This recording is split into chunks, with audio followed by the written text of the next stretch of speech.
भयंकर डॉन जैसा वॉचमैन किसने रखा है मुझे ये बताओ। पापा आप तो आपको देख के कोई भी गेस्ट भी भाग जाएगा। बिल्कुल। हम लोग यहाँ इसलिए बैठे हुए क्योंकि बाहर इतनी गर्मी है कि 2 मिनट भी बाहर वेट नहीं कर सकते। भाई अगर हम लोग जा रहे हैं ना इवेपोरेट हो जा रहे हैं। मेरा 2 kg वेट कम हो गया, सिर्फ धूप खा गई मेरा। क्या कह रहे थे? आद्या बोल रही थी कि आज नानी का बर्थडे है। हाँ आपका बर्थडे भी आने वाला है। हाँ वो बोली दादू आप आओगे मेरी बर्थडे में? हाँ बोला क्यों नहीं आएंगे भाई, यही मना देंगे। यही मनाओगे? फ्लैट तो ले लिया भैया। हाँ भाई उसके ज्यादा चाहे कुछ भी कर ले, कुछ भी कर सकते। कल से ना पापा बर्थडे प्लान कर रहे आद्या का, उसके बीच में पहले मेरा बर्थडे आता है। कोई बात कर नहीं रहे मेरे बर्थडे के बारे में। हाँ वीडियो कॉल करो। अच्छा ठीक है। हुक्म देती है सीधा आजकल। दादू हम हॉस्पिटल जा रहे हैं, डॉक्टर के पास।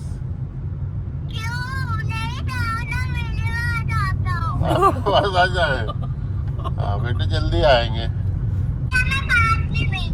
ठीक है बाद में मिलती हूँ बोलती हूँ। खाओगे? मम्मी राम सो गई है।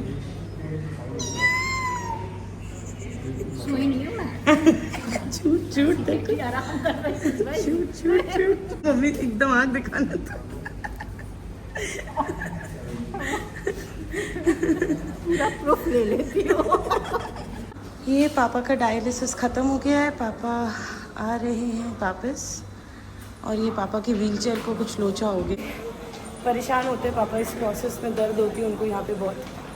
अभी ख़त्म हुआ, अभी घर जाएंगे हम लोग। जिस चीज़ के लिए मैं मेंटली प्रिपेयर थी कि हाँ किडनी ट्रांसप्लांट करने आए, अब समझ में आ रहा है कि पापा के हार्ट में भी सीरियस प्रॉब्लम है। और मैं क्यों ये बता पा रही हूँ, क्योंकि पापा को कुछ साल पहले पैरालिटिक अटैक आया था और तब से ही डॉक्टर्स कह रहे हैं कि तुम्हारे हार्ट पे प्रॉब्लम है, बट पापा हर बार इसको इग्नोर कर देते हैं। अब तो ऑपरेशन कराने के समय हार्ट इतना स्ट्रांग चाहिए ही पेशेंट का कि वो इतना बड़ा सर्जरी बियर कर पाए। एक किडनी निकाल के दूसरी किडनी डालनी है। It's a very very big surgery. आ रहा है हमारा सारा, है ना भैया?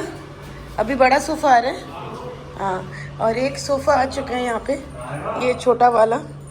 अब इस घर में अब हम सेटल होने जा रहे हैं। यहाँ पे देखो हमने खा खू के सामान फैलाया हुआ है। यहाँ पे अब हम सेटल होने जा रहे हैं, तो हम लोग ने सोचा कि यहाँ पे एक सोफ़ा, फ्रिज, एक वॉशिंग मशीन, क्योंकि कपड़े धोने के लिए परेशानी ना हो। ऑफकोर्स रिलेटिव्स आएंगे, आपने देखा ही है कि हमारे रिलेटिव्स कितना ज़्यादा कनेक्टेड है हम लोगों से। हम लोग एक परिवार है, बड़ा परिवार है, तो लोग तो आएंगे ही हमारे घर। तो क्या सोफ़े पे आदमी सो भी सकेगा, बैठ भी सकेगा। एक उस मकसद से पापा ने बोला मैं उस घर में नहीं जाऊंगा जहाँ टीवी नहीं है, तो एक टीवी लाना बहुत ज़रूरी है। मम्मी बहुत ज़्यादा एक्साइटेड है, मम्मी चाहती है कि वो करे आज की शॉपिंग, बट मुझे ऐसा लगता है कि मम्मा आ नहीं पाएंगी। इधर ही दोस्तों, मैं तुम लोग से एक बात शेयर करना चाहती हूँ। मेरा तो यही ऑफिस है, वीडियो बनाना ही ऑफिस है। मैं आद्या की स्कूल की फीस, मैं अपना खर्चा, इस हॉस्पिटल का जो हम एक्सपेंस उठा रहे हैं वो कहाँ से आ रहा है? पैसा वीडियो मेकिंग से आ रहा है। अगर मैं वीडियो मेकिंग बंद कर दूंगी, मतलब मैं 5 महीने की छुट्टी तो ले नहीं सकती, कोई भी ऑफिस में कहीं भी नहीं ले सकते हो आप। तो अगर मैं वीडियो मेकिंग बंद कर दूंगी तो मैं अपना खर्चा कैसे चलाऊंगी? तो इस समय ये भी करना थोड़ा सा ज़रूरी ही है।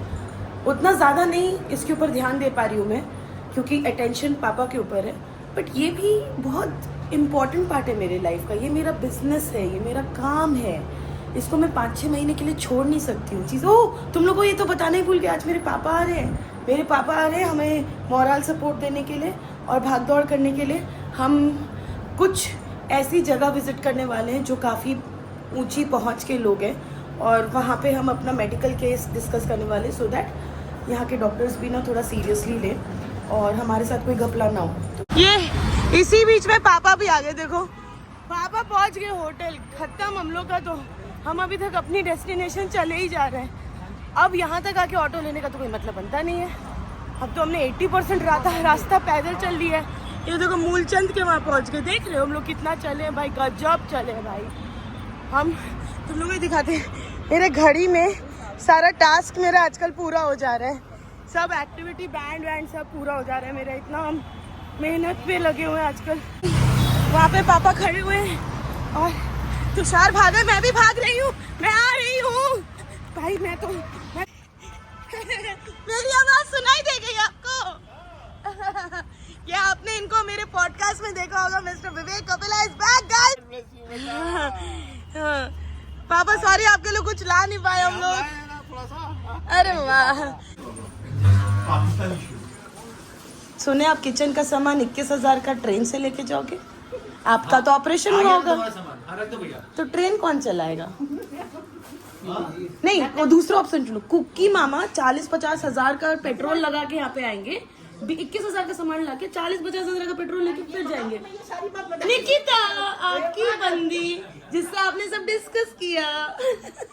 मैंने बहुत अच्छा आइडिया दिया कि जब पापा रिकवरी के लिए वापस आएंगे ऑपरेशन करा के, तो रूम में डिसइंफेक्टेंट्स लगा देंगे, जैसे एयर प्योरीफायर, कुछ अल्ट्रावायलेट रेज और बीम्स आते हैं जो आपके रूम को क्लीन रखते हैं, इन्फेक्शन से बचाते हैं। मैंने बोला एक बहुत अच्छा आइडिया है, और जितने भी लोग ये व्लॉग देख रहे हैं, इस प्रोसेस से गुजर रहे हैं, हमारे जैसे प्रोसेस से गुजर रहे हैं, I think it's a very intelligent solution. Vlogs में आपको एक स्पेसिफिकली एक सेगमेंट से इंट्रोड्यूस कराना चाहते हैं, डूज एंड डोंट्स करके, जिसमें हम कौन से टेस्ट करा रहे हैं, कौन से हमें बहुत ज़्यादा ज़रूरत के पड़े, किन मेडिकल चीज़ों का आपको ध्यान रखना चाहिए अगर ऐसा कुछ सिनेरियो, मेडिकल सिनेरियो आता है।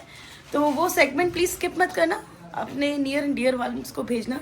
काफ़ी बार मैंने ये सुना है कि यार ये हॉस्पिटल तो फालतू के टेस्ट कराता है। नहीं, कोई भी फालतू का टेस्ट नहीं है। अभी पापा के विटामिन से लेके बहुत सारे ऐसे टेस्ट हो रहे हैं जो सुनने में लगता है कि ये फालतू है, बट एक्चुअली एक डॉक्टर को आपका ट्रांसप्लांट जैसा बड़ा सर्जरी प्लान कराने में ये टेस्ट उसको हेल्प करते हैं। तुम बस ऐसा ही समझ लो कि जितने ज़्यादा टेस्ट होंगे पेशेंट के, उतना ज़्यादा डॉक्टर प्रिपेयर एंड अवेयर होगा और उतने चांसेस सक्सेस रेट के होंगे। ट्रांसप्लांट बहुत स्केरी प्रोसेस है, बट अगर आप प्रोसेस के बारे में जानकारी आपको पता चल जाए तो ये इतना स्केरी नहीं है। आप इस सेगमेंट को ज़रूर अपने लिए सेव करके रखिएगा, अपने नियर एंड डियर वंस को भेजिएगा जिनको किडनी रिलेटेड या कोई भी ट्रांसप्लांट रिलेटेड इस समय मेडिकल इशू चल रहा है। मुझे पता है ये थोड़ा सा बोरिंग सेगमेंट है, पर पूरा कैप्चर करना, शूट करने के पीछे इंटेंशन ही यही है कि मैं आपको ये इन्फॉर्मेशन दे पाऊँ और ये बता पाऊँ कि कोई भी टेस्ट फालतू नहीं है।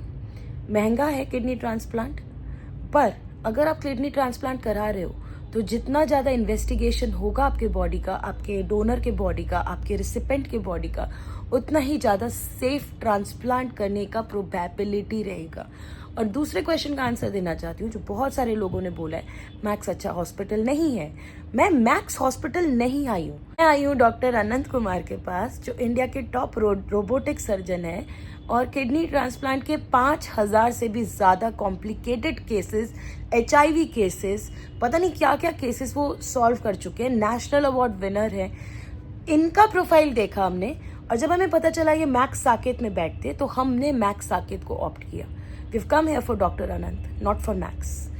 है मैक्स महंगा, बट जो इनका प्रोसेस है और जितनी डिटेल से वो मेरे पापा की इन्वेस्टिगेशन कर रहे हैं, मेरे को ना एक सेंस ऑफ सिक्योरिटी मिलते जा रहा है कि मेरे डॉक्टर्स को अवेयरनेस है कि चल क्या रहे है ना। मुझे अलर्ट रहने की जगह मेरे डॉक्टर्स मुझसे ज़्यादा अलर्ट है। सो नेवरदलेस ये डूज एंड डोंट हम अपने व्लॉग्स के बीच में कंटिन्यू रखेंगे। नेक्स्ट सेगमेंट जैसे ही मेरा, अब नेक्स्ट हम लीगल प्रोसीजर की तरफ जा रहे हैं। DNA टेस्ट होगा, कोर्ट में गवाही होगी, मम्मी को या तुषार को ज़बरदस्ती तो नहीं डोनेट किया करने दिया जा रहा है किडनी, ये सारी चीज़ें अभी हम लोग को इस प्रोसेस से गुजरना है। जैसे ही मेरा इस प्रोसेस के ऊपर अंडरस्टैंडिंग होगा तो मैं आप लोग तक आऊँगी और ये बात आपसे शेयर करना चाहूँगी। थैंक यू सो मच इतना ज़्यादा प्रेयर्स और प्यार देने के लिए।